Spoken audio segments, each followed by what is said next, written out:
Екстремно високо загадување на воздухот има и оваа зима во скоро сите градови во Македонија. Мерните станици во Скопје покажуваат црвена и виолетова боја. Загаденоста добро се гледа од повисоките места. Овде на водно воздухот е чист, се дише лесно. Вообичаено тука се гледа градот Скопје, меѓутоа во моментов има високи концентрации на аерозагадување и градот е покриен со магла.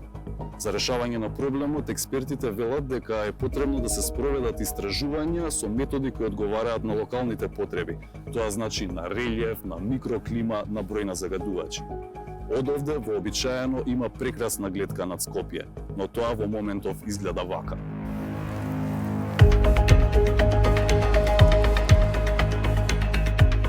Но на жителите на метрополата не им се потребни ранглисти или политичари за да им кажат како воздух дишат.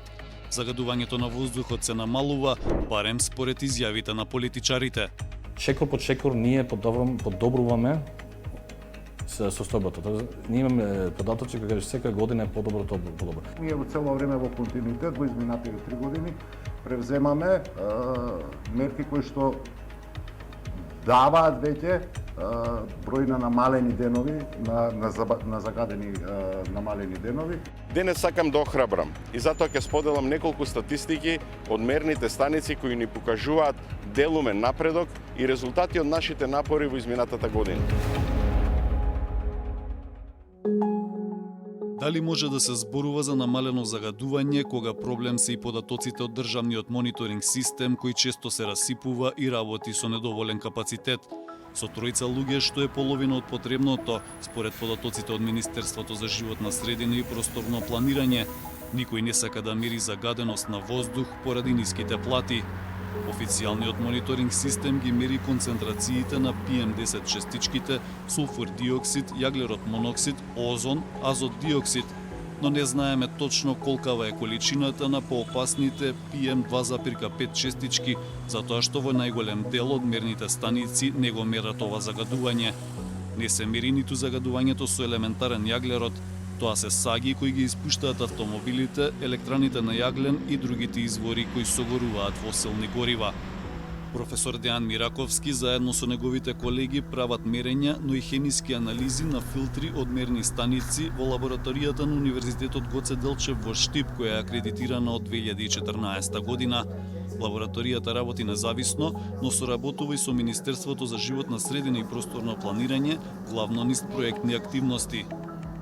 Би требало веројатно у некој нови проширување на системот да се вклучат и други загадувачки компоненти, као што е елементарниот јаглерод, континуирано мерење, посебно у урбаните средини, бидејќи може да ни каже дали загадувањето во реално време дали доаѓа повеќе од биомаса или од сообраќај. Професорите во лабораторијата на Универзитетот во Штип прават хемиски анализи со кои може да се идентификуваат изворите на загадување. Тие досега работеле на изработка на студии за аерозагадувањето во Скопје и во Битола, а во моментов работат на анализи на загадувањето на воздухот во други градови. Ова е примерот од суспендираните честички, популарните PM2,5 честички, кои што е земен на филтер. Како што спомнавте, бојата е темна, темно кафена или црна, тоа укажува дека има високи концентрации на елементарен јаглерод, јаглеродни компоненти кои што се производ на сите процеси на согорување. Може да бидат емисии од согорување на биомаса или загревањето на дрва, може да бидат од емисијата од возилата. Лабораторијата не е дел од државниот мониторинг и не го мери аерозагадувањето во реално време, но работи на научно-истражувачки проекти. Тука се прават анализи на различни загадувачки материи во воздухот, вклучително и на концентрации на тешки метали. Добиените филтри ги анализираме на рентген флуоресцентен спектрометар за добивање на 32 елементи, додека на оптички трансметар ги добиваме елементарниот јаглерод кој што го имаме на филтрите и од добиените резултати можеме да заклучиме дека во зимските месеци најмногу загадување доаѓа од согорувањето на биомаса, додека во летните месеци загадувањето доаѓа од сообраќајот и од прашината која што имаме, дали градежна или патната прашина. Дали се тие во тие граници што се дозволени? Да, тие се под границите кои што се дозволени, значи многу ретко и то на дневно ниво имаме само надминување на некои елементи од тешките метали за кои што имаме нели гранични вредности. Загадувањето е евидентно, но државниот автоматски систем за квалитетот на амбиенталниот воздух треба допрва да се модернизира за прецизно да знаеме што точно дишеме и како тоа влијае врз нашето здравје. Од аерозагадувањето во земјава годишно умираат по 4000 луѓе, така е со години наназад. PM2,5 честичките буквално предизвикуваат оштетување на сите ткива и органи. Квалитетот на воздухот во моментов го мерат 22 мониторинг станици. Официјалните податоци велат дека во нив неретко има прекини на струја, проблеми со комуникацијата до базите на податоци, дефекти со климауредите или пумпите за земање на примероци. Некои станици со години не работат, како онаа во скопската населба Лисиче, која се смета за една од најзагадените. Сепак, измерено или не, последиците од аерозагадувањето се познати и за експерти надвор од границите на земјава.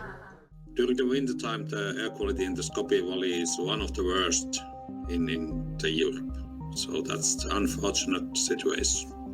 Освен тоа што земјава не прави мониторинг на елементарен јаглерод, не се прави ниту мониторинг на прашината од градежните активности, со тоа податоците кои се добиваат преку националниот систем не се целосно прецизни. Надградба на системот за мониторинг ќе значи систем кој ќе овозможи полесно идентификување на загадувачките материи и изворите на загадување. Овде во центарот на Скопје мирисе од издувните гасови од автомобилите, од чадот од оджаците и не е потребна мерна станица за да видиме колкаво е аерозагадувањето. Но соодветни прецизни податоци пак се потребни ако некој е болен да знае да ги избегнува најзагадените делови од градот, а институциите да донесат соодветни мерки и политики. Мерењето може да биде преку мобилни станици или сензори на мониторинг станици или пак создавање на хибридна мрежа. Собраните податоци треба да одговараат на специфични прашања за квалитетот на воздухот. Властите треба да разберат добро што сакаат да постигнат со мониторинг системот.